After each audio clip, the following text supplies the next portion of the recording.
economy that seems to bring in a lot, but we hardly send out. And of course, China would be a good place to start if the trip by the president in November would negotiate on behalf of the farmer so that we're able to get some agricultural produce out there. Our innovation. Yeah, the foundation of all this is the fact that we should know ourselves. What are we good at? And farming is still doing better than any other business in Kenya today. And therefore, we should be spending more and getting more innovative so as to increase our productivity as a farming nation, both in terms of the fish industry and any other industry. But what is lacking in Kenya is that even at the position of making the budget, we agreed in Maputo, we agreed in Malebo, and we have already said under sustainable development that we need to up our agriculture up to 10%. Today, if you are to look at the budget for agriculture sector and what we are doing as a nation, it is less than 2%. Therefore, we are far away from ensuring that we build the necessary infrastructure for fish farmers, maize farmers, and all other farmers, so that without even subsidizing, you build the infrastructure like the livestock farmers complaining in Kajiado. We have not built infrastructure at KMC to ensure that we offtake whatever the farmers want to give to us. That is one fundamental issue that unless we do that, food security pillar that the president is talking about will come to a naught. The second issue is when we're going for such trips, are we going because we want to go to China? What I've seen with Kenya, and even for the period I was minister, is people are quick to get onto the plane and hope that they are going to use some kind of miracle to negotiate their position once they reach there. We should fundamentally organize ourselves and say, what is the irreducible minimum that we can go for as a nation before we go? And this must be what they will do before we agree. Yeah, we should be doing it here before we go there. Okay, in fact, it reminds me of a meme that was doing rounds. I don't know if you gentlemen and lady got to see it, but even in the US, when we had our delegation that went, on the side of the US, you'd have pen and paper basically on their tables. On the Kenyan side, everybody would be seated waiting. Kembi Kitura, your thoughts on how we need to be more innovative and ensure that we also stand our ground when it comes to dealing with other countries, even if they're going to be funding some of the projects that we need to have done? In my view, agriculture is important, but it cannot be sustainable as the engine for development of this country. And we have open borders, and you're going to continue having even more open borders as time goes on. Now we have the East Africa community. I look forward to the day that we are going to have a free trade area in the whole of Africa, what we call the South-South trade, so that we're able to trade amongst ourselves. And for innovation, that in my view is where now Kenya would come in. Manufacturing is very important. A lot of manufactured goods in the region are coming from Kenya.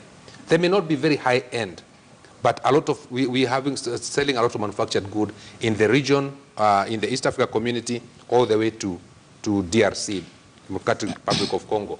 And in my view, this is where we should put in more emphasis, manufacturing. We may start small. You may think that what is happening in Gekomba is not important, but what happens in Gekomba is very, very important. We can innovate it so that it is not done by hand through and through. We have innovative ways of building those, the boxes for the kids when they're going to school.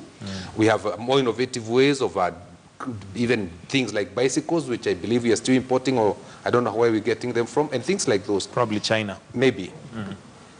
We must go to manufacturing of finished products, not parts, but finished products which can be sold sustainably in the region in the first instance. And because we are, like I say, we have the East Africa Community Bloc as one building block towards a FTA. We have SADC in Southern Africa. We have the Central Africa, bloc also, and the West African bloc. And these are the building blocks to having one Africa continent where we can have a borderless continent, where they have in Europe. Because we must borrow. We must borrow from other people. Even we must borrow from China. And we must work on transfer of technology to our country. Nobody is going to, you can only improve the engine that there is now for a motor vehicle, for instance, But the engine is already there. We can start small. I've always thought, Michael, remember in the 80s, President Moi started what was called the Nyayo car. You ask me, I think he was very foresighted. And then there was infrastructure for the Nyayo vehicle. I remember it was tested at the inaugural ride at Kasarani. It failed. It didn't make the lap. But still, I think it was very innovative. And 36 years down the line, if we had followed that line, maybe we would be having a motor vehicle, whatever shape, whatever size, the way the Indians did, you know, when they pushed on the Peugeot 403. Right. If you remember the Peugeot 403, and it became almost compulsory that you must buy an Indian vehicle. And they built their industry. Today, they are big manufacturers of motor vehicles. Correct. In the world. So I think the question of innovation is very important. And I think visions like the one that President Moi had in the 80s about a Nyayo vehicle, yeah, people laughed about it. But I believe today, 36 years down the line, maybe we'll be having lots of vehicles much cheaper, fully manufactured here, not assembled here, but created locally. and manufactured All right. here, which I think would help the economy, because then they'll find their way into the regional market and maybe into the global market. Okay. Whether talking about borrowing from China and learning from China, it is unfortunate that I was reading through some document, and there's an upsurge of Chinese manufacturing companies that have set up shop in Kenya, and they're making money. Yes. Which tells me or alludes to the fact that we seem to be getting something wrong. These are Chinese manufacturing companies that are getting their raw material here in Kenya, manufacturing and making money. Why aren't we doing that ourselves? Yeah, I think it is because we are pursuing what is called a voodoo economy. Voodoo economy is we are swimming, please let's do Nyayo car, let us do this.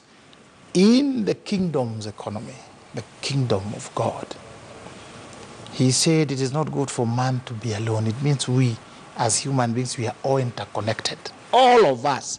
So how do you get into that economy? You provide value. You provide something which somebody else is not providing. So going to China to go and bring some machines to make some parts is not providing value, because they'll do it better. They'll make better cars, they'll make better aeroplanes. What we have, which Jehovah himself gave us, is good land, good climate. If you go to China and you take their tea, they are just taking some grass and they call it tea. You have to boil a bunch of them. When you take the Kenyan tea, just a bit, coffee, pyrethrum. In other words, we should have been dominating the world in an area. Which area do we have? Agriculture. Now we have left that, so we are doing hip hop. Let's try manufacturing here. Let's go to Gikomba and make some plates. Let us do this and this. That is the voodoo economy. So when you go to China and you find they are doing it better, you bring it here. We must retrace. We must reconcile and say, let us reclaim our position in the world with our coffee, with our tea, with our pyrethrum. I hear rumors, I don't know, that the food that is eaten at Buckingham Palace comes from Kenya, Naivasha. I hear that. That means God made sure that you have an area through which you dominate. But the enemy came and picked. So what do? We go and get clothes from there. We go and do this. And our leaders also, they are lost. That is where